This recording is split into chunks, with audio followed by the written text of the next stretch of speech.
नमस्कार जी। मैं ज्वाइन तो पहले हुआ था लेकिन मेरा मोबाइल ऑफ हो गया था, तो अभी मैं आया हूँ वापस। मैंने कोई चर्चा सुनी नहीं आप लोग की, क्या बोला आप लोग ने। खैर मैंने 2-3 मिनट का सुना, आत्मा के ऊपर बात चल रही थी।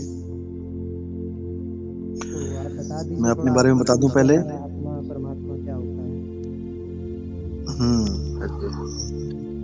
मेरा नाम नितिन दास है और मैं लगभग 22 सालों से इसी ज्ञान पे वर्क कर रहा हूँ। कुछ जाना भी है लोगों से और कुछ खुद से भी अनुभूति हुई। सत्संगों के माध्यम से शुरुआत करी, बहुत से संतों के सत्संग सुने, जिज्ञासा उत्पन्न हुई। जैसे आज आप लोग जिज्ञासु बन के आप इन चीजों को एक्सप्लेन भी कर रहे हैं और सुन भी रहे हैं लोगों को। तो बचपन से ही आत्मा का बड़ा इंटरेस्टिंग चैप्टर रहा है लाइफ में। गीता भी पढ़ी, अच्छी तरह समझी, लेकिन गीता को समझने के बाद भी पूर्ण ज्ञान नहीं हो पाया। यानी कि समझा आत्मा के बारे में बहुत कुछ, लेकिन वो अनुभव नहीं हो पाया। और भी बहुत से लोगों के सत्संग सुने, सुनते सुनते सुनते सुनते, और उसके बाद में मेरे जो तीसरे गुरु जी हैं वैराग साहिब, वो मदन पंथ से रिलेटेड हैं। मदन पंथ कहने को पंथ है, लेकिन असल में वो एक रास्ता है, एक मार्ग है, सहज मार्ग है कि हमने कैसे उस चीज को प्राप्त करना है जो हम खुद हैं। इसको समझना पड़ेगा कि हमने उस चीज को प्राप्त करना है जो हम खुद हैं। यानी हम अपने आप को ही भूले बैठे हैं, हम अपने आप से ही दूर हो गए हैं। हम अपने आप से कैसे दूर हो गए हैं? क्योंकि हम अपने आप को आत्मदेव समझ ही नहीं पा रहे हैं। हम अपने आप को शरीर मान के बैठ गए हैं। कोई अपने आप को आदमी मान के बैठा है, कोई अपने आप को औरत मान के बैठी है। हम इन चीजों से ऊपर नहीं उठ पा रहे हैं। इन चीजों से हम तभी उठ पाएंगे ऊपर जब हमें कोई ऐसा गुरु मिलेगा जो आत्मज्ञानी हो, जो खुद को भी जानता है कि मैं क्या हूं, मैं आदमी औरत नहीं हूं। ये तो एक कपड़े हैं, आत्मा के कपड़े हैं शरीर। जैसे कृष्ण जी की आत्मा, राम जी की आत्मा, हनुमान जी की आत्मा, शंकर जी की आत्मा, इन सब आत्माओं ने कपड़े पहने हुए हैं। जो आप मंदिरों में देख रहे हो वो असल में शंकर जी नहीं है, वो शंकर जी की आत्मा के कपड़े हैं।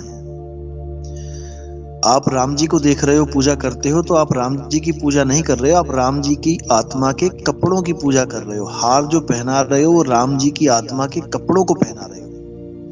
राम जी को तो आप जानते ही नहीं कि राम जी है कौन। इसी प्रकार आप खुद को नहीं पहचान पा रहे हो कि मैं कौन हूं। आप अपने आप को एक आदमी और औरत बना के रिप्रेजेंट करते हो। जब तक आपको यह समझ में नहीं आया कि मैं अपने शरीर से अलग हूं, एक अलग हस्ती हूं, जब तक आत्मज्ञान की एबीसीडी भी हम नहीं जान सकते। और आत्मज्ञान इस दुनिया का सबसे बड़ा ज्ञान है, उससे ऊंचा ज्ञान कोई है ही नहीं, क्योंकि आत्मा के अलावा सब असत्य है। गीता में भी ये बोला गया कि इस दुनिया में दो प्रकार के तत्व हैं, एक असत्य है जिसका नाश हो जाता है, और एक सत्य है जो अविनाशी है। जो असत्य है वो क्या है? वो सारा संसार और हमारा शरीर है। और जो सत्य है वो है हमारी आत्मा। इसी आत्मा के लिए बोला गया है कि ये आत्मदेव अजन्मा है, ये कभी जन्मता और मरता नहीं है। ना तो कोई शस्त्र इसको काट सकता है, ना अग्नि इसको जला सकती है, ना वायु इसको सुखा सकती है, ना जल इसको भिगो सकता है। तो जब इसको कोई कुछ कर ही नहीं सकता तो ये किसी और के अधीन क्यों रहे? ये किसी और की पूजा क्यों करे? क्यों ना ये खुद को ही जान ले और खुद को जान के ये सदा सदा के लिए अमर रहे, जो अभी जीव अवस्था में बैठा है। इसको समझना पड़ेगा बस। आत्मज्ञान कुछ भी नहीं है। जो भी ज्ञान आपको मिल रहा है सबको छोड़ के केवल अपने ज्ञान को समझ जाओ, अपने आप को समझ जाओ, यही आत्मज्ञान है।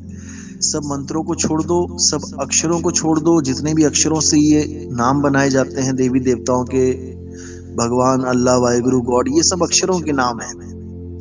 अगर आप अपनी लाइफ में से, अपने जीवन में से इंसान अगर 52 अक्षरों को निकाल दे, यानी कि जितने भी अल्फाबेट्स हैं उसके जीवन में, हिंदी, पंजाबी, उर्दू, फारसी, इन सबको अगर हटा दे अपनी लाइफ से, तो उसकी सारी जात, उसकी सारी पात, उसका धर्म, उसका देश, उसका नाम, उसके भगवानों का नाम, सब कुछ डिलीट हो जाएगा। कुछ नहीं बचेगा उसके हाथ में। यानी बचेगा तो बहुत कुछ, लेकिन जो नकली सामान है वो निकल जाएगा। अब बचेगा असली सामान। अब असली सामान क्या है? वो है आत्मा। जब आपने 52 अक्षरों को खत्म कर दिया तो आपने हर धर्म को, हर जात पात को, हर चीज को अलग कर दिया, किनारे कर दिया। अब बचा क्या आपके पास? अब आत्मा बची है। अब उस आत्मा का ज्ञान प्राप्त करना है गुरु से। गुरु आपको एक तरीका बताता है, एक विधि बताता है कि आपने खुद को कैसे प्राप्त करना है, क्योंकि खुद में ही खुदा है। खुदा कहीं बाहर नहीं है, कोई साथ में आसमान पे नहीं बैठा है। वो हर चीज, जब आप एक भेदी गुरु के शरण में जाते हो तब वो सब कुछ बताता है आपको, यानी उस वस्तु का लखाव कराता है जो आपके बिल्कुल पास है, लेकिन सबसे पास होती हुई भी सबसे दूर है, क्योंकि मिल नहीं रही है। जैसे आप ही के घर में आपका पर्स गिर गया है, अब है तो घर के अंदर ही, लेकिन आपको मिल नहीं रहा है। 2 घंटे लगा दिए ढूंढते ढूंढते। अब ये जो देर लगी है, ये इसलिए लगी है क्योंकि कोई ऐसा बंदा आपको नहीं मिला जो आपको 1 सेकंड में बता दे कि पर्स कहाँ पड़ा है। अगर वो बंदा आपकी लाइफ में आ गया तो ये जो आपने टाइम बर्बाद किया इतना, ये नहीं होगा। फिर तो पल में आपको ज्ञान होगा। जैसे राजा जनक को घोड़े पर चढ़ने से पहले, जहां पे पैर रखते हैं, क्या बोलते हैं उसको, रकाब, उस पे पैर रखने से पहले ही उसके गुरु ने उसको ज्ञान करवा दिया कि सत्य क्या है, असत्य क्या है।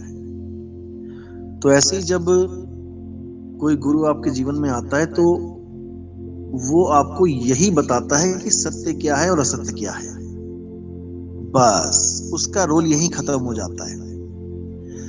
अब हमारे इंडिया में क्या चल रहा है कि हम गुरु को धारण तो करते हैं, हमें ज्ञान से मतलब नहीं होता। हमने गुरु को भगवान बना देना है कि मेरे गुरु भगवान है, और गुरु जी को झाड़ पे चढ़ा देना है, पेड़ पे चढ़ा देना है बिल्कुल, कि भाई मेरे गुरु से बड़ा कोई गुरु नहीं है। ज्ञान से कोई मतलब नहीं है कि क्या ज्ञान दे रहे हैं, मंत्र दे रहे हैं या अजपा जाप दे रहे हैं सांसों का, ये 5 तत्वों की धुनें सुनवा रहे हैं, क्या करवा क्या रहे हैं, इससे कोई मतलब नहीं है। बस सबके एक ही दिमाग में जो है ये बात आती है कि मेरा गुरु सबसे बड़ा है, जबकि गुरु सब बराबर हैं।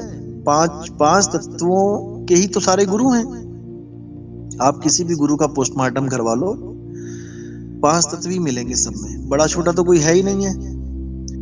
बड़ा छोटा ज्ञान होता है, अधूरा और पूरा ज्ञान होता है।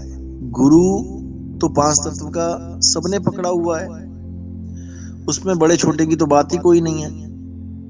ज्ञान और अज्ञान ये 2 चीजें होती हैं, बस इन पे आपने डिबेट करनी है, इन पे आपने विचार करना है। और जब आपको लगे कि हाँ ये सही गुरु है जो मुझे पूर्ण ज्ञान दे रहा है, आपने उसको धारण करना है, उसके ज्ञान को लेना है, ना कि उसके पीछे पीछे घूमना है आपने। कि आप सोचो कि मैं गुरु जी के पीछे पीछे घूमूंगा तब मेरी मुक्ति होगी, बिल्कुल नहीं। आपको जो आपका ज्ञान मिला है, आपने उस ज्ञान के आधार पे भक्ति करनी है, और आपको परमात्मा आपके घर बैठे मिलेगा। आपको किसी के पीछे जाने की जरूरत नहीं पड़ेगी। कहते हैं ज्यों तिलमाही तेल है, ज्यों चकमक में आग, और तेरा साईं तुझ में है, जाग सके तो जाग। जब मेरा साईं मुझ में है, मेरा परमात्मा मेरी आत्मा में है, तो मैं किसी और का नाम क्यों जपूं? मुझे क्या लेना किसी और से, जब मेरा मालिक मेरी ही आत्मा में वास करता है। बस हमने ये समझना है, यानी कि हमने हर उस चीज को त्याग देना है जो मैं नहीं हूं। जो मैं नहीं हूं, मुझे उन चीजों में लगाव रखना ही नहीं है। मैं क्या नहीं हूं? मैं शरीर नहीं हूं, मैं मन नहीं हूं, मैं पांच तत्व नहीं हूं, मैं तीन गुण रजोगुण सतोगुण तमोगुण नहीं हूं, मैं माया नहीं हूं, मैं आत्मा को छोड़ के कुछ नहीं, क्योंकि मैं ही आत्मा हूं, मैं ही आत्मदेव हूं। बस मुझे मेरा ही ज्ञान देने वाला कोई गुरु मुझे मिल जाए तो मेरी ये जीवन की जो यात्रा है ये सफल हो जाए, अन्यथा फिर वापस उसी लक्ष्य 84 में चले जाना है। कुत्ते बिल्ली हाथी घोड़ा बनते हुए आए थे, धीरे धीरे डेवलप होते हुए आए थे, फिर जीरो पे चले जाएंगे, इसको कोई रोक नहीं सकता। जैसे सुई एक से चलती हुई 12 तक आती है, घड़ी की सुई तो 12 के बाद एक ही आना है, इसको कोई रोक नहीं सकता।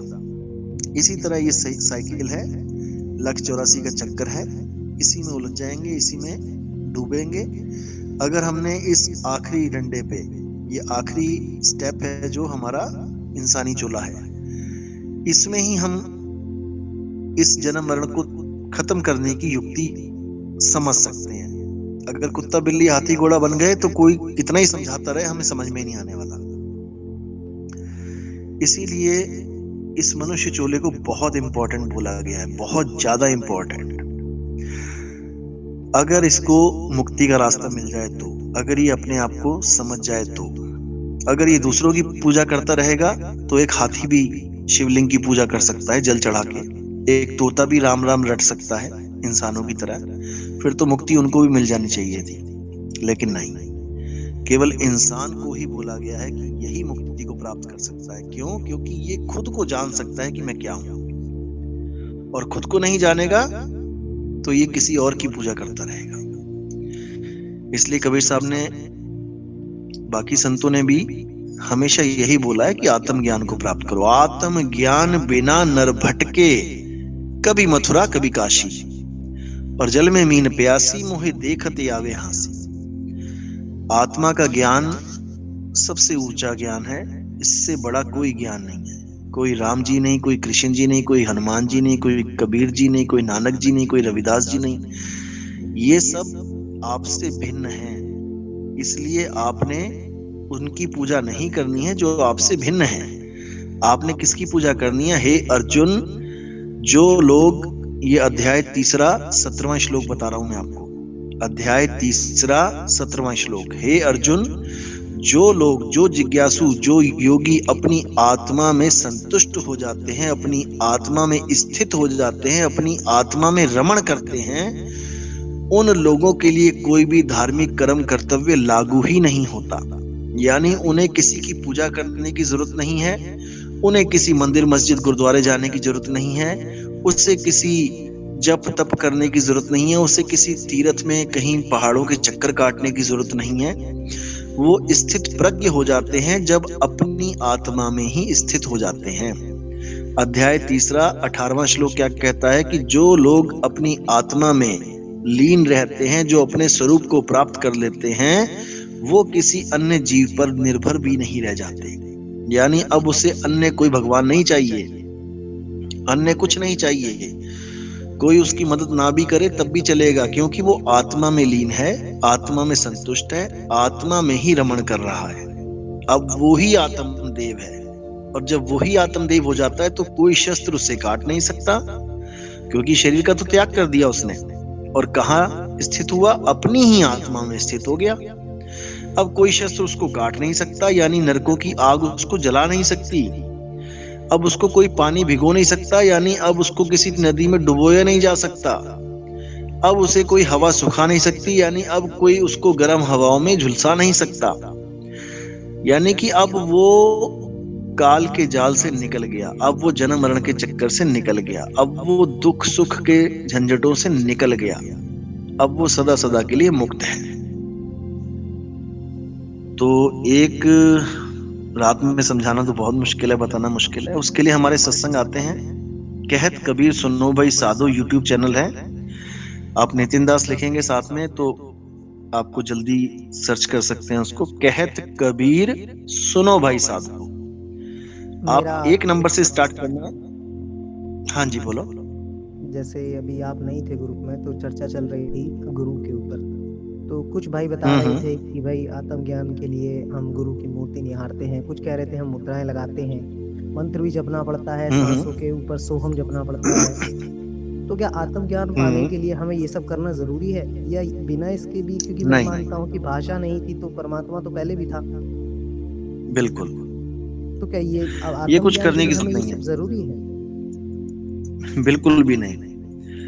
आपको कैसा गुरु मिल रहा है इस पे डिपेंड करता है कि आपको क्या बता दिया गया आत्मज्ञान के ऊपर। अगर आपको मंत्रों वाला गुरु मिल गया तो वो कहेगा कि मंत्र जपो भाई तभी आत्मज्ञान होगा, क्योंकि उसको खुद उसके गुरु ने मंत्र दिए हैं, वो आपको कैसे अलग बताएगा।